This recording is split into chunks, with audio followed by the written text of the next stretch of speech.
J'avais compris le secret des démons. J'ai remarqué que quand je commençais à aborder les sujets qui parlaient du renoncement à soi et de la repentance, c'est là qu'il y avait les manifestations. Le but des démons, c'était quoi? Faire du bruit pour ne pas que les gens entendent la suite du message. Je ne t'ai même pas encore expliqué de quoi tu dois te repentir. Tu es déjà par terre. Lève-toi.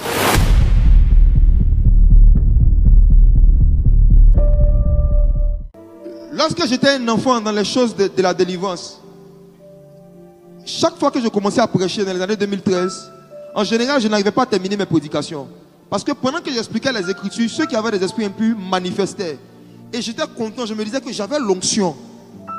Le fait que tu prêches et puis des gens tombent, des gens manifestent des démons, ça me plaisait. J'étais un enfant. Je me disais, waouh, moi petit mince comme ça, je parle et puis les gens tombent. Donc qu'est-ce qui se passait?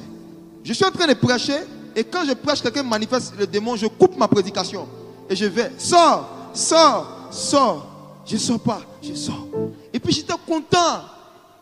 J'ai joué à ce jeu-là en pensant que c'était ça la délivrance. Or, c'était les démons qui jouaient avec moi.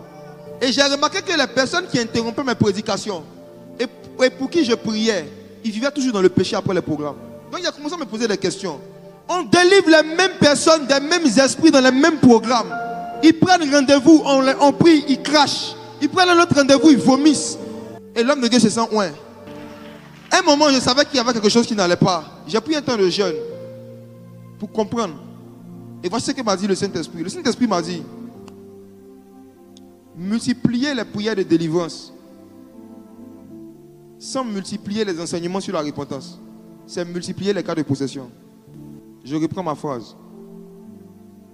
Multiplier les prières de délivrance sans multiplier les enseignements sur la repentance, c'est multiplier les cas de possession.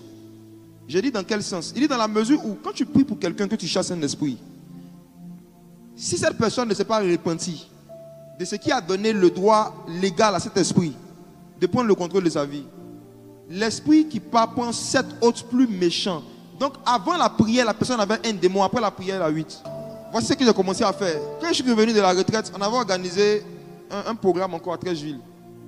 Pendant que je prêchais, les mêmes scènes se sont passées. Quand le message devient dangereux, il y a quelqu'un qui crie, Wouah! Il tombe. J'ai dit, emmenez-la dehors, priez pour elle, je continue de prêcher. J'avais compris le secret des démons. J'ai remarqué que quand je commençais à aborder les sujets qui parlaient du renoncement à soi et de la repentance, c'est là qu'il y avait les manifestations.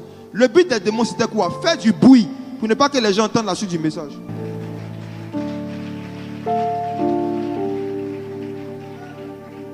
On dit répands-toi, tu dis ah, tu vomis. Je ne t'ai même pas encore expliqué de quoi tu dois te repentir. Tu es déjà par terre. Lève-toi.